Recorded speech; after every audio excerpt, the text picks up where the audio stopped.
Didik TV KPM. Kembali menonton slot menengah rendah di Didik TV KPM. Mata pelajaran kita pada hari ini adalah Geografi tingkatan 3 dan tajuknya adalah sumber semula jadi di Malaysia. Baiklah cikgu, jom kita teruskan.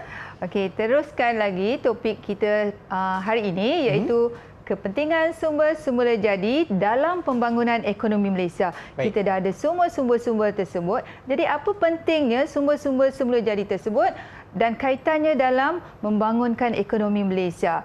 Jadi cikgu dah senaraikan 5 kepentingan iaitu pertama dia sebagai sumber bahan mentah, kemudian menjana pendapatan negara, pembukaan kawasan baru, kemajuan infrastruktur dan juga peluang pekerjaan. Jadi ada 5 kepentingan dan saya akan jelaskan kepentingan yang pertama, sumber bahan mentah.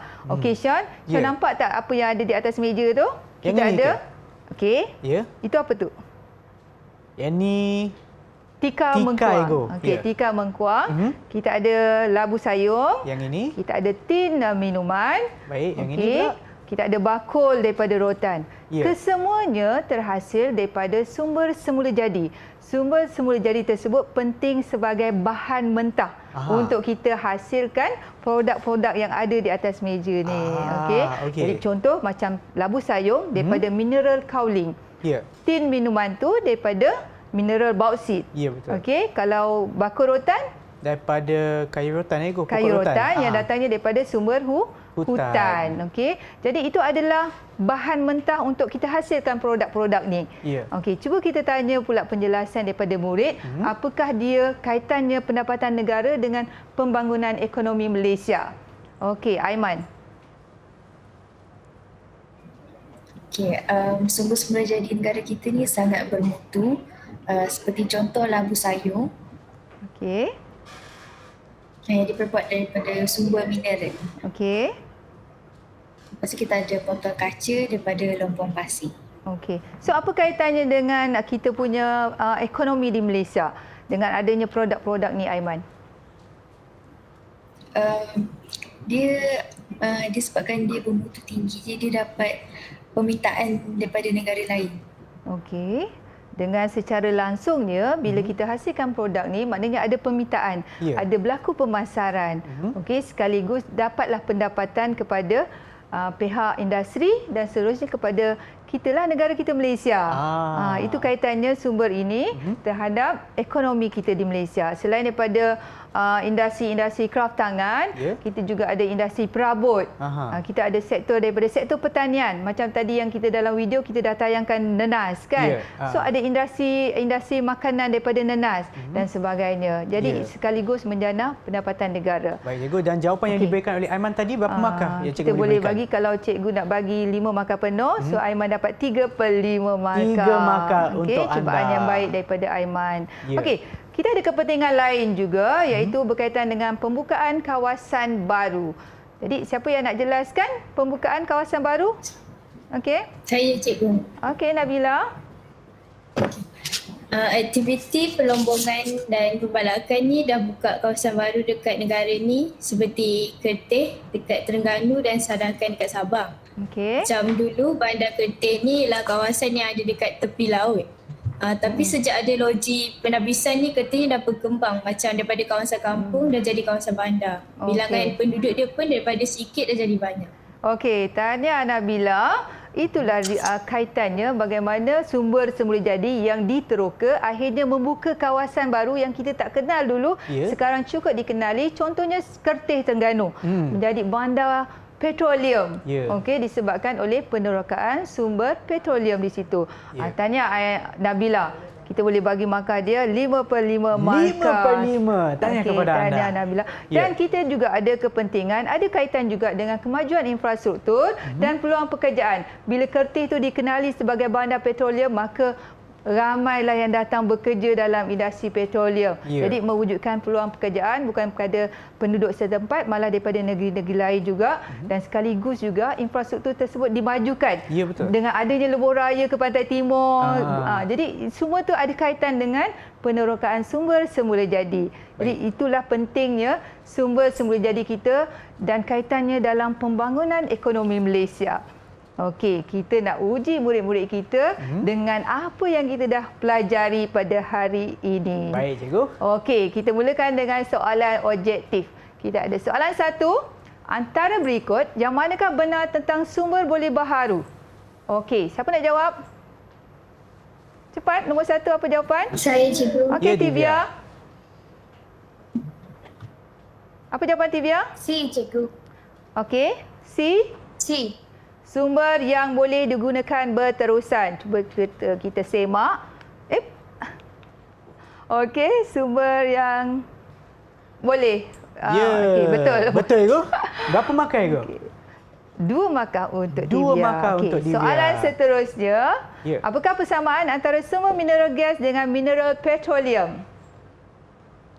Jawapan? Saya cikgu. Okey. B. Apa dia?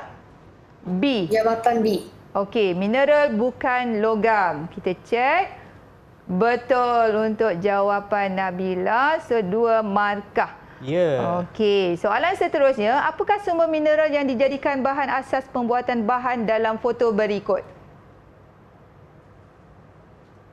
Apa jawapan? Saya cikgu. Okey. Nabila. Jawapan dia C. C. Cek. Kaolin. Okey, betul. Kaolin. Okey, soalan yang keempat. Antara berikut, yang manakah lokasi bagi arang batu? Okey, siapa nak cuba? Saya cikgu. Okey, Aiman. D. Apa nama tu? D. Silim Popon Sabah. Okey, cek. Betul untuk Aiman. 2 markah. Dan soalan yang kelima, antara berikut, bandar manakah yang berkembang kerana penerokaan sumber petroleum? Siapa nak cuba? Saya cikgu. Okey, Tivia. A. Jawapan A. Okey, jawapan A, Kertih Terengganu. Kita semak. Betul juga. Betul. Tivia 2 markah. 2 markah. Kita pergi ke soalan AC yang pertama. Okey, ini perlu penjelasan murid lah. Bagaimanakah sumber semula jadi berperanan dalam pembangunan ekonomi Malaysia? Okey, siapa nak cuba jawab ni soalan AC pertama? Okey, ada? Okey. Sumber semula jadi dia berperanan dalam pembangunan ekonomi Malaysia dengan penerokaan sumber bahan mentah seperti petroleum. Okey. Petroleum telah membangunkan industri petrokimia di Kertih dan Iri. Contohnya industri ini membuat cat dan plastik. Okey. Tahniah Aiman di atas cubaan tersebut. Jadi berperanan dalam pembangunan ekonomi Malaysia ni sumber semula jadi dengan adanya sumber bahan mentah tadi, maka wujudlah industri-industri lain. Kalau petroleum, kita ada industri petrokimia, kita ada industri kosmetik dan sebagainya. Jadi dengan sekaligus akan menyebabkan pembangunan dalam ekonomi Malaysia. Dan jawapan yang diberikan oleh Aiman contoh tadi jawapan pun boleh juga. Jadi tapi kita bagi dekat Aiman tadi kalau 5 markah untuk AC, kita boleh bagi dia 4/5 markah. 4 markah untuk Aiman. Cikgu pun ada contoh jawapan AC untuk soalan pertama, iaitu sumber semula jadi berperanan dalam pembangunan ekonomi dengan menyumbang kepada pendapatan negara yang diperolehi melalui sektor pertanian, pelombongan dan juga sumber mineral, pembalakan dan juga pembuatan. Baiklah cikgu. Terima kasih cikgu atas perkongsian ilmu cikgu pada hari ini. Dan sebelum kita mengakhiri pembelajaran kita, boleh tak cikgu berikan sedikit rumusan kepada apa yang kita dah belajar untuk hari ini? Okey, jadi hari ini kita telah pun mengenali jenis-jenis sumber yang terdapat di Malaysia dan kita dah tahu juga lokasi-lokasi di manakah sumber-sumber tersebut dan kita pun telah menjelaskan apakah kepentingan sumber tersebut terhadap pembangunan ekonomi Malaysia. Ya, dan bagaimana pula prestasi murid kita yang ada dalam talian secara keseluruhan? Cikgu nak ucapkan tahniah kepada 4 orang murid kita pada hari ini, iaitu Aiman, Nabila, Yvonne dan juga Tivia yang telah berjaya untuk menjawab soalan-soalan, memberi penjelasan yang baik sepanjang pelajaran kita hari ini berkaitan dengan sumber semula jadi di Malaysia. Ya, tepukan untuk anda semua. Dan kepada mereka yang menonton sekarang dan juga mereka yang berada dalam talian, sekiranya mereka ingin mendapatkan latihan tambahan ataupun latihan pengukuhan, dari mana cikgu? Kita akan dapatkan sumber-sumber tersebut daripada Daripada sumberku ke? Sumberku.